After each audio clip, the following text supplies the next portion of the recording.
For those of us who are Article I partisans, believe that the Congress is the greatest legislature in the history of the world, love Congress, and especially love the House. These have been very difficult times the last decade, and indeed as we go forward. I was reminded of it yet again yesterday when I looked at the latest of President Bush's signing statements.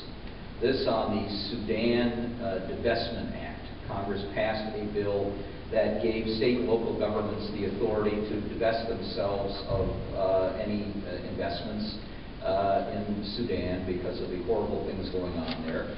And President Bush issued a signing statement in which he noted that the Constitution vests the federal government with full power over foreign relations. Then went on to basically say the federal government, c'est moi, that he was going to ignore portions of this act if he thought, as basically the sole authority in foreign relations, they conflicted with American foreign policy.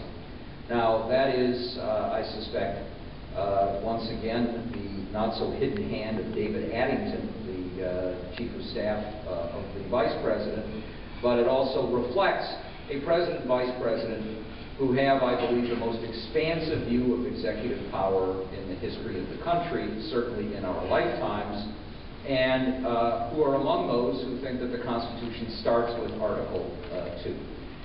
Understanding the history of the Constitution and the history of the institution of Congress is a critical element for citizens, for members of Congress, for others in fighting back against this, which is a danger to the nation, I believe, and a danger that becomes even greater if you think about expanding those powers in wartime when you define the war as something that will never end, and basically eliminating checks and balances.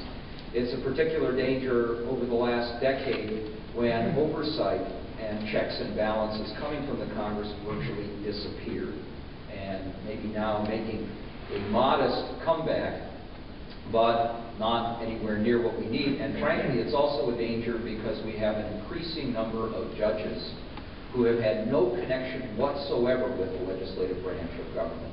Appeals court judges, Supreme Court justices, who have either come through the executive branch or even without that experience, and often bring, I think, a distorted view of what the Constitution actually intends, a disdain for the notion of looking at legislative history, of understanding politics. I was actually reflecting back on this a couple of years ago. My wife went to Yale Law School, and they had a reunion class, and the program, one of the main programs at the reunion weekend, was an extraordinary look back at Brown v. Board of Education 50 years later, with 6 people who had been clerks to justices on the Supreme Court at that time. And recall that Brown actually took 2 years to decide. It was carried over for a second term. And as they discussed the dynamics of the justices involved, the realization by many, not just Earl Warren, but from across the board and across the spectrum, that this was a critical moment in the nation's history and the social fabric of the country, and that if they came out with a 5-4 decision, it could have an enormous deleterious impact and take decades to deal with, that it was really important to try and work towards unanimity or near unanimity. And they worked it through and finally had it come out as a unanimous decision. And then you realize who these justices were. And the vast majority of them had come out of elective office in one fashion or another. They've been governors, they've been state legislators, they've been senators. They understood in a way that the current court simply does not. We have a court now with one member, Steve Breyer, who worked in the staff of the Judiciary Committee in the Senate for a considerable period of time, with any legislative experience.